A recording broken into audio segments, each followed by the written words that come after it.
Not so many years ago, this was a working mine, one of the greatest in history. But it's all over now. The people are gone, the shafts filled with ice. It began its life in 1930 with a blow from a prospector's pick and closed down forever in 1960. But in those 30 turbulent years, it altered the world. In the 1930s, it broke the cartel price of radium. And in the early 40s, supplied uranium for the critical experiment that led to the first atomic chain reaction, the real dawn of the atomic age. The photography that appears in this program is a unique historical record, much of it done by the actual participants, bush pilots, prospectors, and company officers of the mine.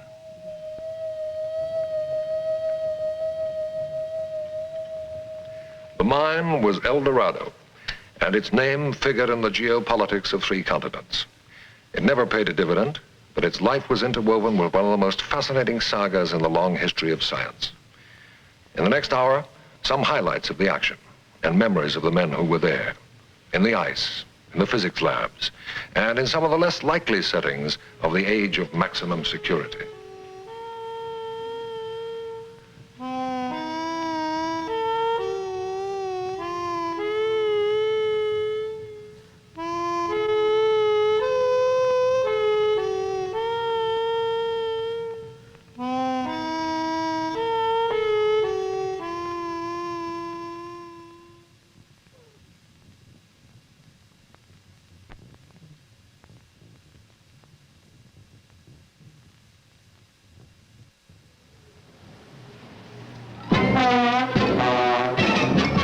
It was the year 1929, and the prevailing rhythm of the Western world was an American rhythm. The folk hero of the day was Lindy, the lone eagle. And Jack Dempsey owned the sports pages. 1929. What would become the Commonwealth of Nations was still the British Empire, and George V was nearing the end of a 25-year reign. Then, as now, France was Paris. To many, it was all summed up in the Folies Bergère. But more thoughtful observers honored the French capital for her scientists. Notably for the famed Radium Institute, presided over by the saintly figures of the Curies. Germany was enjoying a civilized interlude between 2 savage epochs, and the university town of Göttingen was the site of the world's most advanced thinking in atomic physics. At the university itself were many of the names that would become world famous in the 30s and 40s. Wigner, Szilard, Edward Teller, Enrico Fermi, the young American, Robert Oppenheimer. A few short years later, this same gifted nation would burn its books in the street and drive its best scientific brains across the Atlantic to America. Lebensraum would be the cry of its new leader. And his Lebensraum included the vast wealth of the Dominion of Canada. Canada, 1929. Population still under 10 million. In the eyes of most of the world, a romantic vision, where the last frontier in the Western world was being opened by men in leather helmets and small aircraft.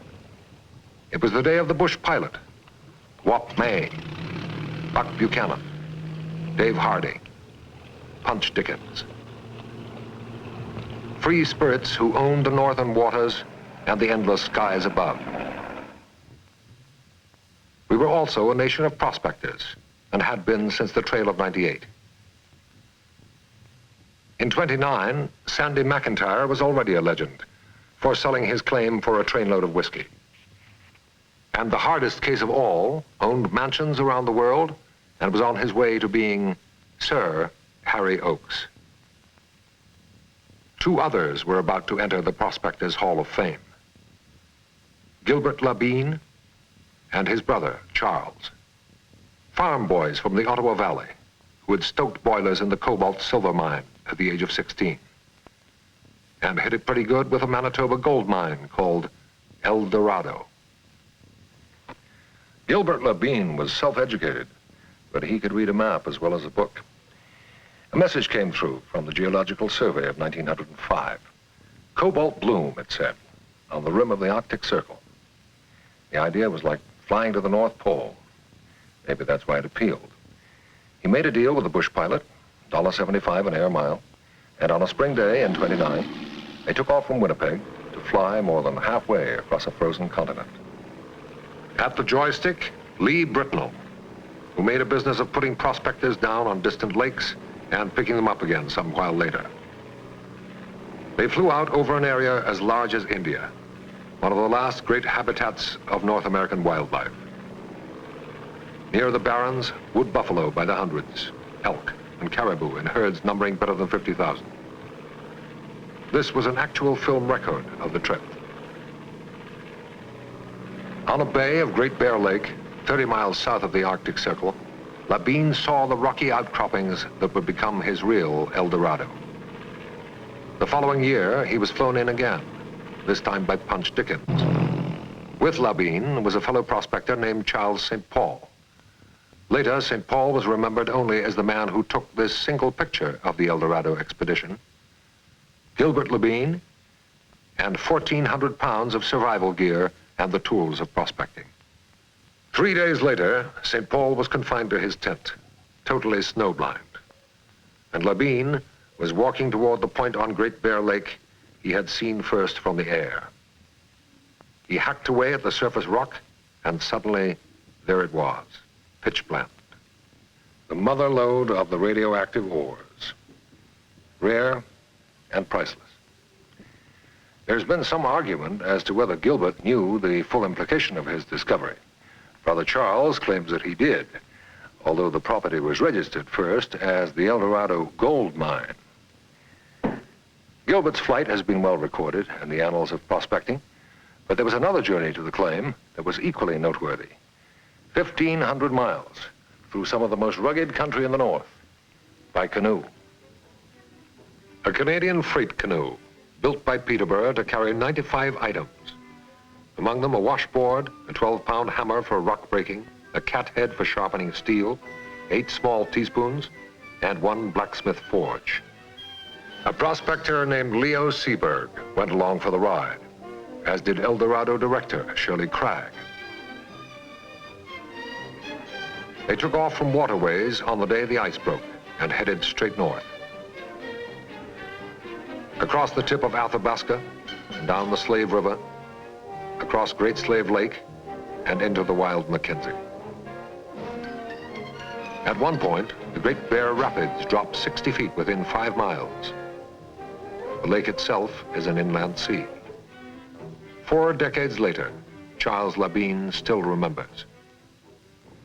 The ore was pitch blende because, you see, pitch blende won't scratch with a nail if you can't scratch it. And then it's associated with silver and cobalt ores.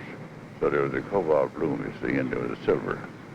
We had started at the lake. The number one vein was along the wall, and then there was an area there where there was copper and galena and all the different bismuth, native silver and leaf silver and pitch all mixed all together, you see. Gilbert found the mine.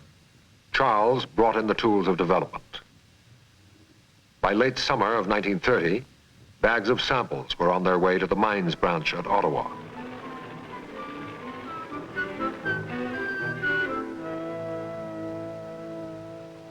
As Charles Labine says, right from the start, they knew they had something.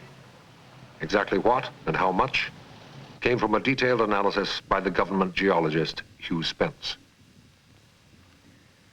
The Spence Report, now a famous document among mining men.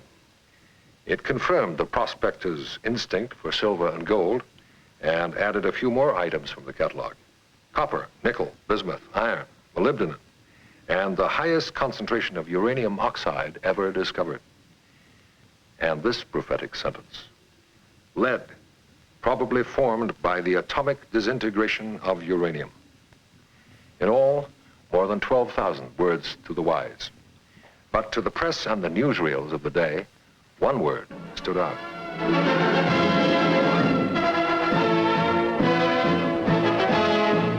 The word alone was enough to send Bay Street wild. Every second prospector in the north took to the distant bush, heading for the barren and a share of the glory.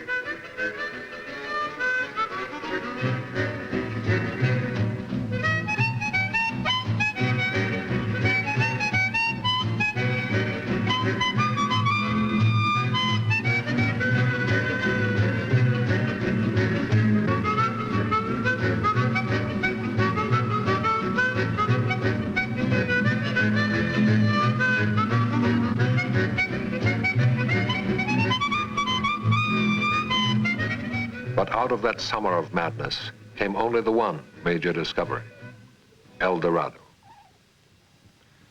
In today's world, it's hard to imagine the mystique that attached to the word radium in those days before yesterday. School children around the world sent their pennies to support the work of the Curies, and when Madame Curie visited America, she was received by the president himself.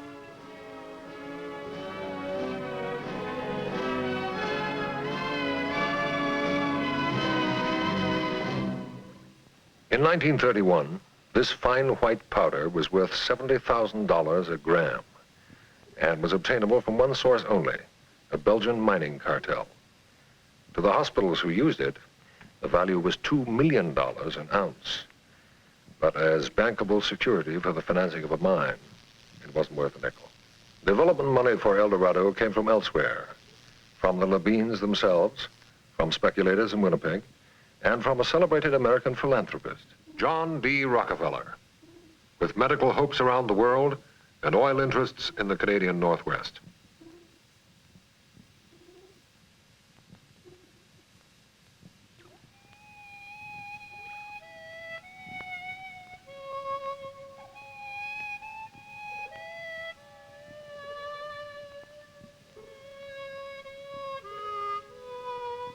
By the mid-30s, the tents of Labine Point had become a substantial outpost.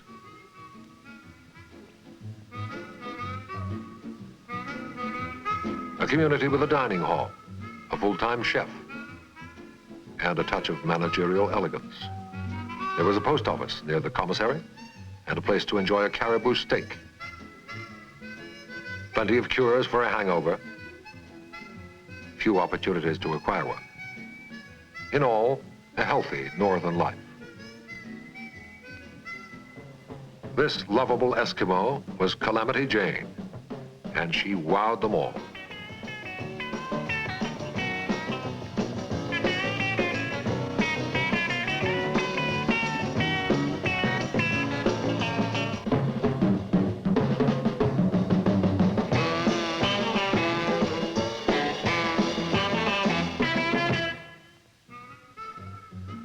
Labine Point became officially Port Radio, community of 200 people, with an RCMP officer, a mining recorder's office, 2 radio stations, and a branch office of the Canadian Prospectors Association. There were some unlikely alliances among people, and they were matched by the four-legged set. Periodically, a man with a camera would happen by, bent on photographing the local customs, including the weekend dog races.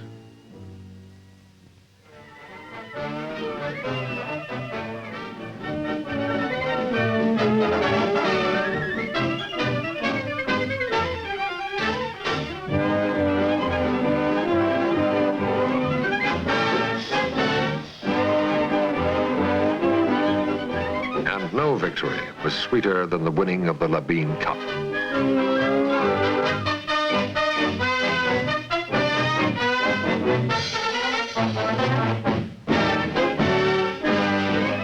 The life of the local residents could sometimes be less joyful.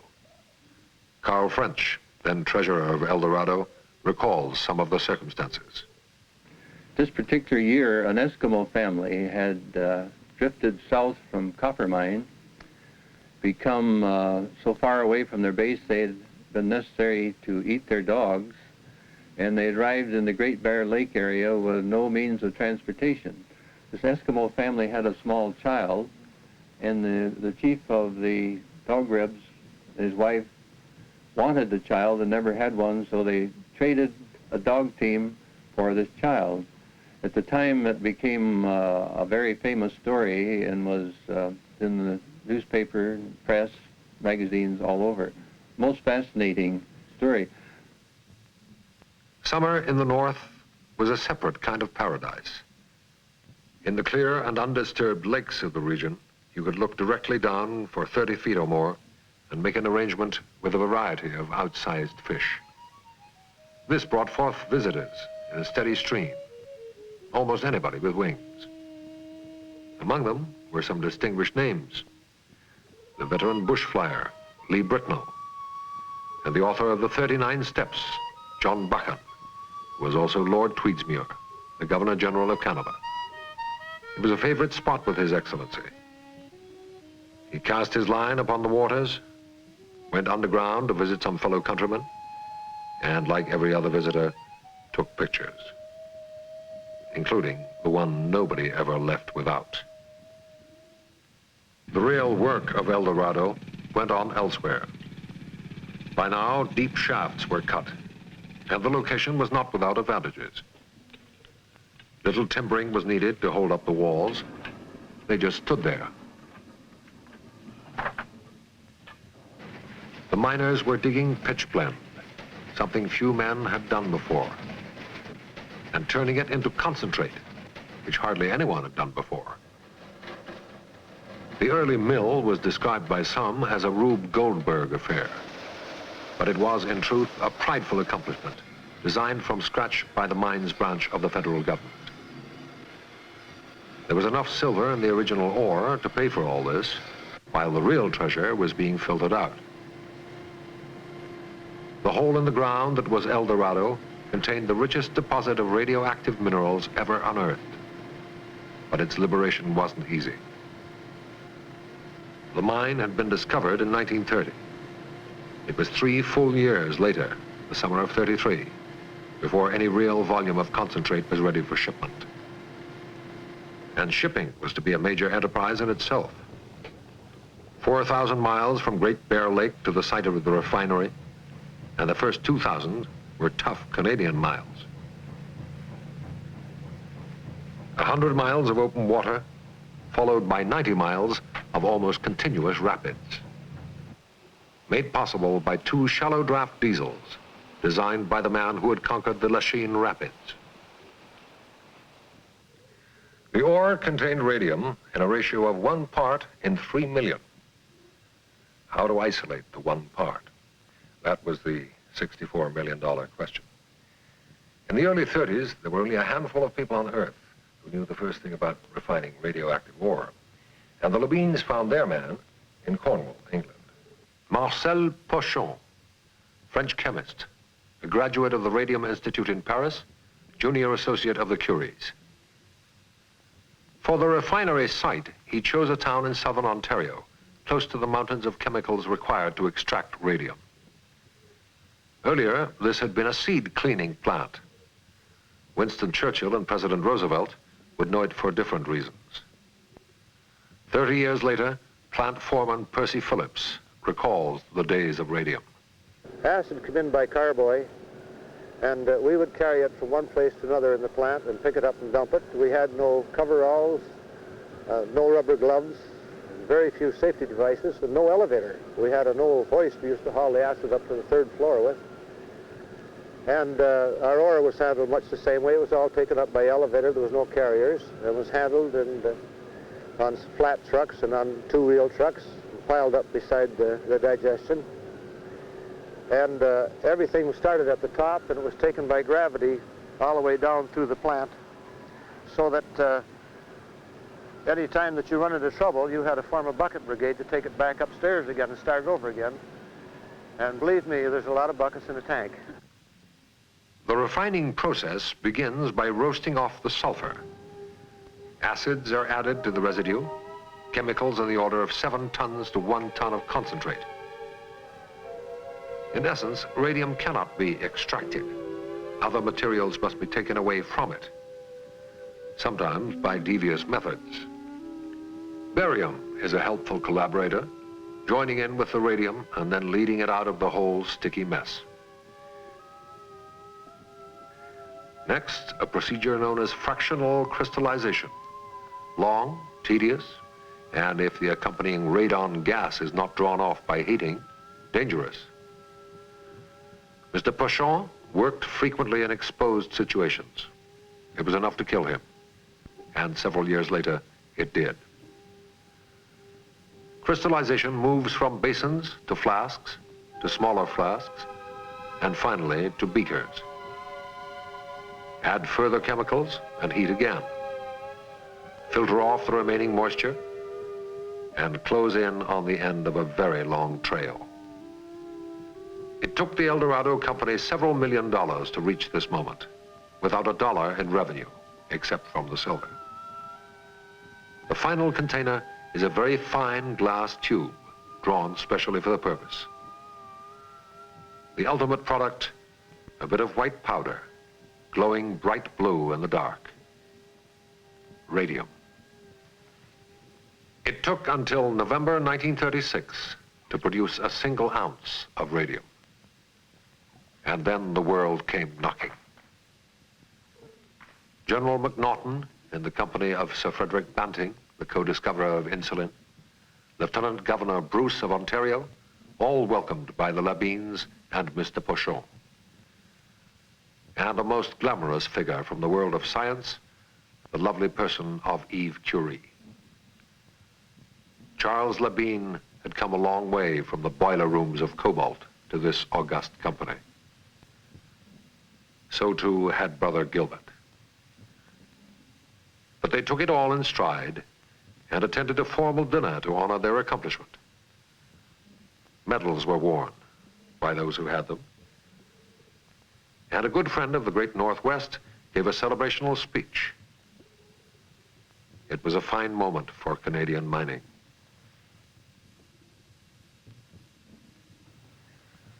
It would seem reasonable to think that Eldorado made a fortune for everyone connected with it. But in truth, it never even paid a dividend. Mining costs at the Arctic Circle were high, transportation costs were astronomical, and when Canadian radium went on the market in Europe, the Belgian cartel cut their prices from $70,000 a gram to $50,000 to $30,000, and finally, rock bottom, at $6,000. One further fact, all of the radium ever produced in the world would fit inside this matchbox. And radium is virtually indestructible. In its few years of radium production, Eldorado's principal market had been Europe and the United Kingdom. One man changed that. September 1939. Bombers over Poland and U-boats in the North Atlantic. Canada was at war. And shortly thereafter, materials were classified as critical and non-critical. The radioactive ore failed to rate on anyone's priority list, and Port Radium was out of business. In July 1940, the mill ground to a halt, and the shafts were allowed to fill with water. No one knew when, if ever, the mine would open again.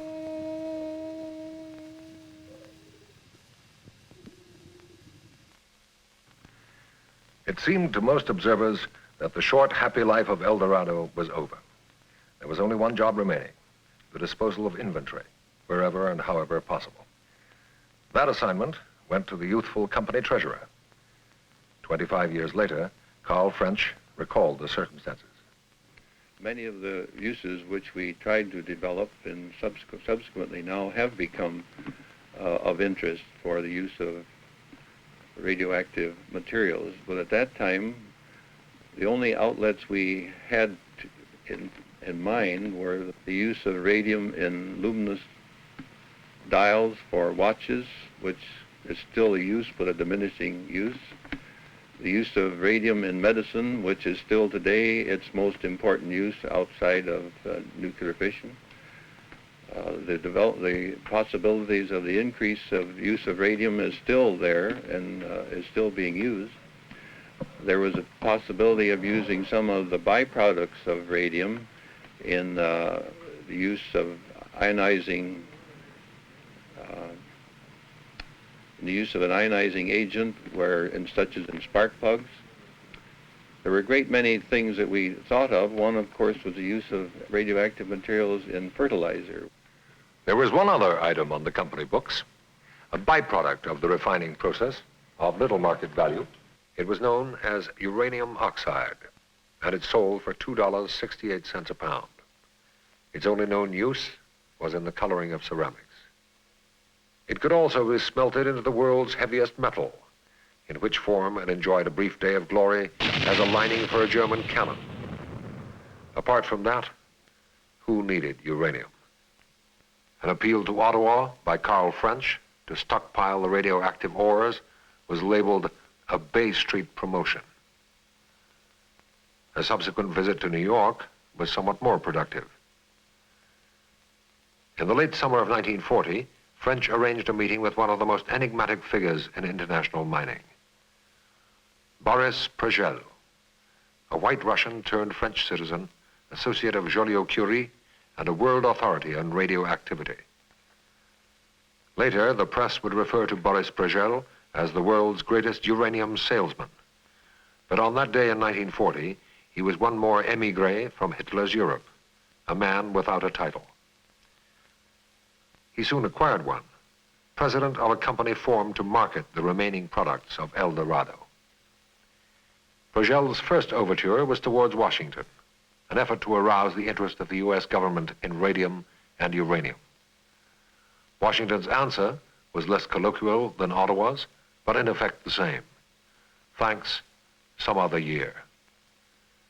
And so it went for 9 more months. On a day of July 1941, everything changed. On that day, 3 men appeared in the Office of Canadian Radium Uranium, led by a distinguished American educator, George Pegram, Dean of Physics at Columbia University. With Dean Pegram was an émigré Hungarian scientist, Leo Szilard, one of the more colorful personalities of his time. The third member was the foremost figure in the world of atomic physics, Enrico Fermi. Their mission, to acquire uranium, 5 tons of it, and 2.5 grams of radium. This material to be used in mankind's first major experiment aimed at atomic chain reaction. The value of the materials requested was in excess of $100,000, and there was just one problem. They had no money. But more of that later. To appreciate the nature of the request and of the proposed experiment, it may be helpful to take a brief backward glance at some highlights in the evolution of atomic physics, most of which related to the uranium atom, and which began in France. Pitch blende. Leave it alone in a dark room near a photographic plate, and it will take its own picture. The implication that energy is emitted occurred first to Henri Becquerel, a research physicist in the City of Light in 1896. Among Becquerel's assistants, a young couple named Pierre and Marie Curie, who 4 years later tracked down the energy source, starting with a ton of pitchblende and ending with a grain of matter called radium. To the phenomenon itself, Marie Curie gave the name radioactivity. Montreal, at the turn of the century, where the basic theory of radioactivity was first enunciated by a McGill University professor still in his 20s, Ernest Rutherford. Said Rutherford, if it were ever possible to control at will the rate of disintegration of the radio elements, an enormous amount of energy could be obtained from a small quantity of matter. From McGill to Manchester and then Cambridge, as head of the great Cavendish Physics Lab. Under Ernest Rutherford, the Cavendish became world-renowned and spawned a variety of new equipment for probing into the atom, including Cockcroft and Walton's famous voltage multiplier. In 1932, James Chadwick of the Cavendish discovered a new component of the atom, the neutron, which became the real protagonist in the release of atomic energy. The singular characteristic of the neutron was that it had no electric charge and therefore might be able to penetrate the highly charged nucleus of other atoms, notably the very heavy uranium atom. Rome, 1934. While fascist troops marched through the streets heading back toward the Dark Ages, one of the greatest brains in science took another step along the uranium trail. Working in a laboratory close to the ruins of ancient Rome, 33-year-old Enrico Fermi fired a neutron into the heart of uranium-238 and made it uranium-239. His work won him the Nobel Peace Prize and self-exile from Italy. Berlin, 1938. The Kaiser Wilhelm Institute of Physics, where the definitive experiment took place. Again, uranium was subjected to neutron bombardment, this time by Fritz Strassmann and Otto Hahn. Neutron bombardment, which produced a mysterious isotope seeming to have the properties of barium. The result was puzzling, as well it might be. They had, in fact, split the atom for the first time in history, without knowing quite what they'd done. Had their partner of 20 years, a brilliant woman physicist named Lisa Meitner, been with them at the time, the glory of the first atomic fission might well have been proclaimed by Adolf Hitler and might have led him toward the atomic bomb. But, as fate would have it, Lisa Meitner was not in Berlin. Some weeks earlier, she had been tried by a Nazi racial court, found guilty of Jewish blood, and exiled to Copenhagen. And it was in that friendly city that Dr. Meitner learned from Hahn and Strassmann of their experiment, and it was she who made the correct interpretation. Word passed quickly to the Danish physicist, Dr. Niels Bohr, who was then traveling in America. And within hours, it was relayed to the Enrico Fermi group at Columbia University. July the 25th, 1939, the atom was split for the first time in the New World at Columbia's Pupin Laboratory under Enrico Fermi. A fellow scientist, the Canadian Walter Zinn, was working along similar lines at Columbia. To a neutron physicist in 1939, the mere fact of fission, which of course was the discovery by Hahn and Strassmann, the mere fact that fission took place immediately suggested that neutrons might be emitted in the same process. And it didn't take very much imagination to see that if more neutrons were emitted than a certain number, that you would have the possibility of a chain reaction. So quite a few people around the world started on the problem of looking for these neutrons. I started on it in my laboratory, and after some weeks of work, had some indications of the emission of neutrons, but no measurement of how many. That's when I became associated with Leo Szilard. He was on a visit to this country and was talking to us. He was also a known neutron physicist because he had been working at Oxford previously. And in discussing the experiment I was doing, it became clear that it would be a better experiment if we had lower energy neutrons than the ones I was using. And Szilard suggested that these could be gotten by using a combination of radium and beryllium. And he knew where to get the beryllium, and we knew how to rent the radium from the Eldorado company, actually. And so we proceeded in partnership with this experiment, which in the spring of 1939 actually yielded a result of about 2.5 neutrons per fission. That was very exciting because that number seemed to be ample to guarantee that you could make a chain reaction. Walter Zinn, a quiet Canadian who played more than one role in the evolution of atomic energy. After the outbreak of war, he offered the hospitality of his office to a flamboyant refugee, Leo Szilard, a brilliant Hungarian who'd experienced the terrors of fascist Europe at first hand and who was obsessed with the possibility of chain reaction and by the fear that Hitler would get there first. Szilard's mission in life became to persuade the American government by a direct appeal to the president relayed through a prestigious figure. In Zinn's office, he drafted a celebrated letter, and on a hot July day, he set out with fellow scientist Eugene Wigner to a town on Long Island. On arrival at the shore, they realized that they didn't know the address of the distinguished person who was to sign the letter. And on an impulse, they asked the small boy, "Do you know where Albert Einstein lives?" And the boy did. Professor Einstein never fully believed that chain reaction could be harnessed. Nonetheless, he agreed to the letter, a direct appeal from himself to the President of the United States.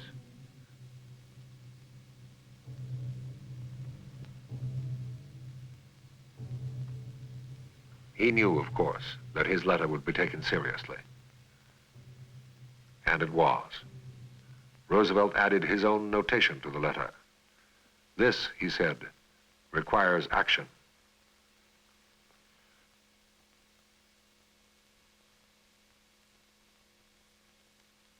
In spite of presidential endorsement, the following year's uranium budget came to less than the price of a limousine. Peacetime America remained unconvinced. But under somewhat less tranquil conditions, another country took a very different view.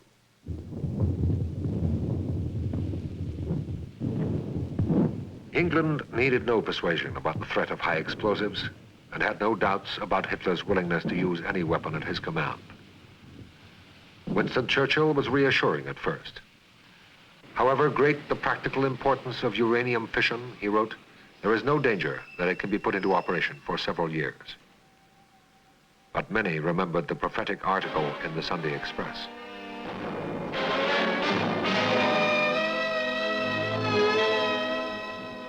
Refugees from occupied Europe confirmed rumors of heightened activity around the great physics labs, though it was known that the papers of the Curie lab had been burned. Mr. Churchill now added, "The fears of a terrible new uranium explosion will be exploited by the fifth column to make Britain accept a surrender." The fifth column was unsuccessful, and Britain went to work on her own uranium bomb project. A group of notable scientists, labeled the Maud Committee, met initially at the Royal Society in London. Their assignment, to do the definitive research on the feasibility of an atom bomb.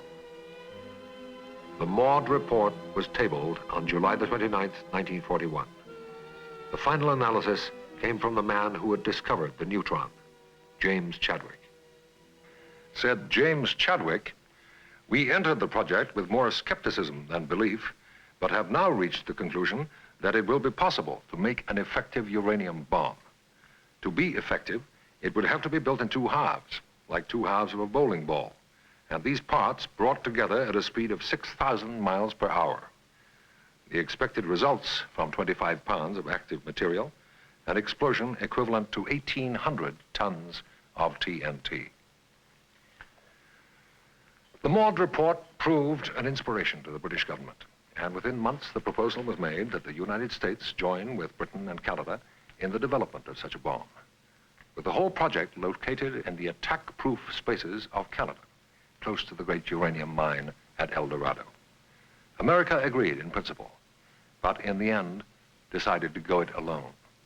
America, July 1941. At Columbia, Enrico Fermi's group was ready to perform the first practical experiment aimed at chain reaction. And, as noted earlier, the scientists had no money. Boris Prigel, in whose office the request was made, recalls the meeting. Knowing the importance of the project, I first wanted to establish what they would need for it and the minimum quantity they wanted to have at that time was 5 tons of uranium oxide. Then they needed also radium. This radium, they asked for it officially a little later. So the whole project needed $100,000, which they didn't have. The only way to do this was to provide them with it without them paying any money. The materials from Eldorado were provided without any assurance of payment and set up in a building on the Columbia campus. If chain reaction became a reality, one instrument would record the fact by rising above 1.0. It rose slowly through the small hours and then stopped at 0.87. To go further would require uranium by the hundreds of tons and a budget running into millions. Approval of the budget came from an unexpected source. December the 7th, 1941, Pearl Harbor.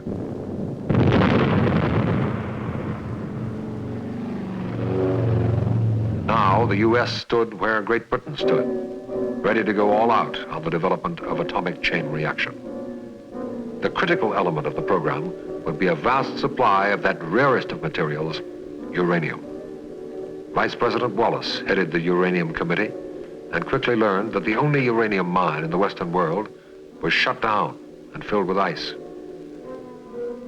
From Washington, an urgent phone call to Ottawa, an appeal for top priority consideration of the radioactive ores, directed to the all-encompassing Minister of Munitions and Supply, the Honorable Clarence Decatur Howe. From that moment on, action was assured. Mr. Howe put in a call of his own, and within hours, Gilbert Labine heard him say, "Name your priorities and open the mine." Well enough, but it would be 6 months before the ice could be cleared and the machinery started up.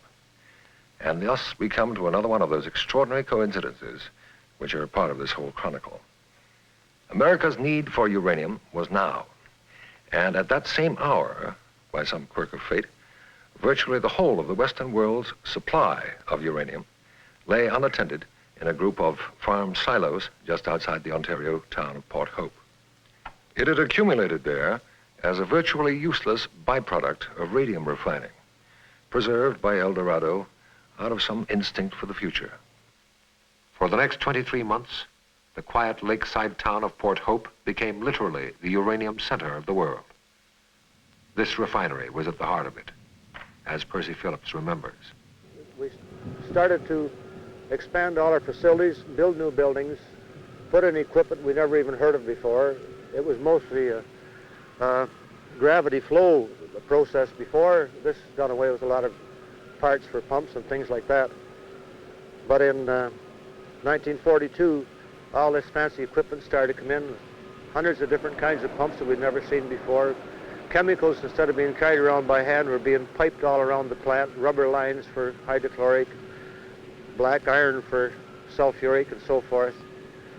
And all kinds of tanks were put in, and they were used an awful lot of wooden tanks at that time, and they were just put in by the dozens. Great big ones, 20 feet across, so forth. Continuous filters, continuous processes, continuous digestion. It was a tremendous thing. New techniques of refining were improvised hourly, most of them by the Canadian research engineer, Dr. Wallace Horn. In a word, then, a good part of the year 1941 saw a very large number of things tried, some of them in the lab today and in the plant tomorrow. However, finally, either very late 1941 or January 1942, the first shipment following upon these many experimental batches, the first shipment made under contract was made. From Port Hope, shipments went by rail to the American border under security regulations that were tightened with each passing month. Deliveries were accompanied by a company officer, more often than not, Carl French, now the general manager. He still recalls the atmosphere of those times. A method of shipping was evolved that would give the greatest security, and this procedure was to ship it from Port Hope first in the name of an individual, so it would not indicate it was coming from Port Hope Refinery, which everyone would know had to do with radium and uranium. It was consigned to a consignee in the States who would not attract attention. And to bring this about, I was designated as the agent in Canada, and all uranium shipments at this time were shipped in my name as a shipper. They were consigned to Mr. Bishop across the border. To make these shipments possible, as all shipments in that time, it was necessary to have the commercial documents, which consisted of the bill of lading, the shipping invoices, the commercial invoices, and the consular, U.S. consular invoice, so as not to disclose or create any curiosity about this material. Many of the people contacted in government areas had been informed in advance of the necessity of not asking questions and of the necessity of having it go through without any delay. The initial destination, Black Rock, at the American border. The ultimate destination, an athletic field on a university campus, Stagg Field at the University of Chicago. By late spring of 1942, this had become the heartland of the Manhattan Project, headquarters for the group of atomic physicists headed by Enrico Fermi. The first pile at Columbia had yielded 0.87. Now it was 9 experiments later, and the needle was still below 1.0. The main operating theater was a squash court below the stands. The primary demand was yet more uranium of ever more purity. 5,000 miles to the northwest, new uranium was in the making.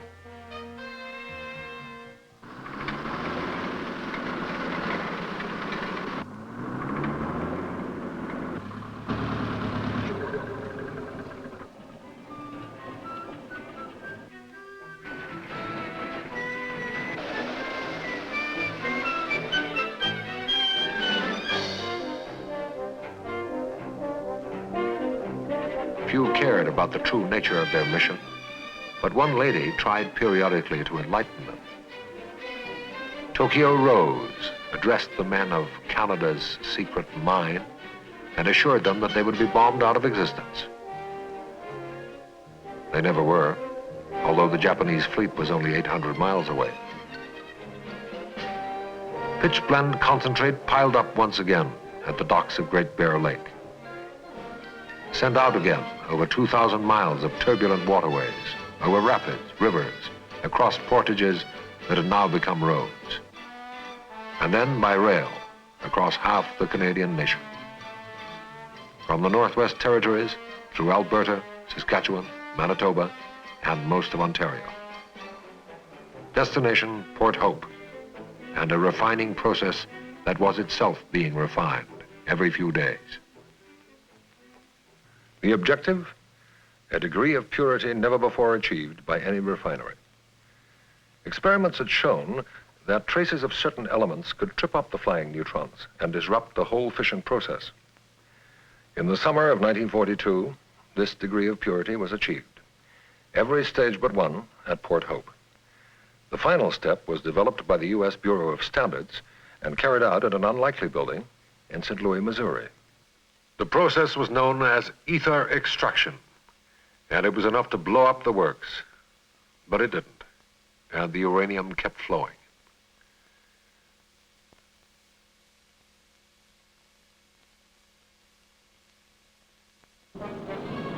December 1st, 1942. On virtually every front from North Africa to the South Pacific, the war was going disastrously for Allied arms.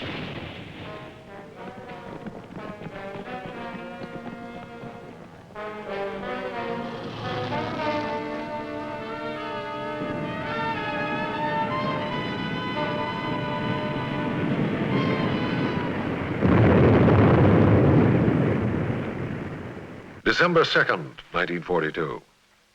In the squash courts under Stagg Field, the 31st uranium pile, described as a graphite uranium lattice reactor, and large enough, at least in theory, to go critical. All construction of the final instrument was supervised by the Canadian, Walter Zinn, a physics graduate of Queen's University and one of the celebrated Columbia Group. Dr. Zinn was at the controls on that day in history and remembers it this way. So we assembled about 9 o'clock in the morning on a balcony which was alongside and above the structure itself. I remember it was a very cold day, so most people came in bundled up in overcoats. And the team which was to do the work, led by Fermi that day, took their stations. Leona Marshall operated one of the counters which had to measure the neutrons emitted in the chain reaction. Herbert Anderson manned another one. Fermi stationed himself at the control console, where there was a recorder which drew an ink line on a piece of paper showing the intensity or the degree of neutron radiation in the structure. The matter of deciding whether or not one had actually obtained a self-sustaining chain reaction was a matter of showing by measurements that the neutron intensity as a function of time was increasing in an exponential manner or in a geometric fashion. So it took a little bit of calculation to see this based on the readings gotten from the radiation detectors. So what Fermi would do is he would tell George Weil to pull one of the control rods out, let us say 1 foot or 2 feet. And George Weil would do this. We could see him do it. And then he would get the readings from the radiation counters. Mrs. Marshall would give him the number, or Herbert Anderson would give him the number, or he would read it off the recorder. And then he would take his little slide rule, as he always did, and make a couple of calculations or write a few numbers on the back of it, which he also always did with a lead pencil. And then he would say, no, the intensity is increasing, but it's not yet exponential. Then he would perhaps ask George Weil to put the rod back in again and look at the readings some more, and then a few minutes later ask him to move it out another foot and go through the same procedure. Well, this continued. We probably made 10 attempts by lunchtime, at which point it wasn't quite certain that we were or were not approaching the correct point, and Fermi said, we'll stop here and have lunch and think this thing over. One official history observes that Fermi, like a great coach, knew when his team needed a break. They broke for lunch, and there was no pep talk, no talk about the game, although some of them knew that America was already commissioning vast installations in anticipation of their success. At 2:20, they were back at the instrument panels, and very shortly thereafter, Fermi announced, I believe now it is a self-sustaining chain reaction. The intensity is rising exponentially. At 3:53 p.m., mankind crossed a new frontier, entering the era that has become known as the atomic age.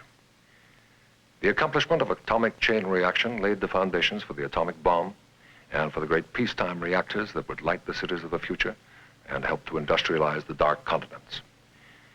At almost any other time in history, there would have been full-page headlines. But for good reasons, it all remained top secret for 3 more years. The credit belongs, of course, to the men of science. But shortly after the coming of peace in the Pacific, the president of Canadian Radium Uranium received the following letter, which reads in part, "You were of inestimable service to our country during the war. Sometime, the great part you have played will be known." The letter was signed by the wartime Vice President of the United States. And some months later, President Eisenhower added this recognition. But the dread secret and the fearful engines of atomic might are not ours alone.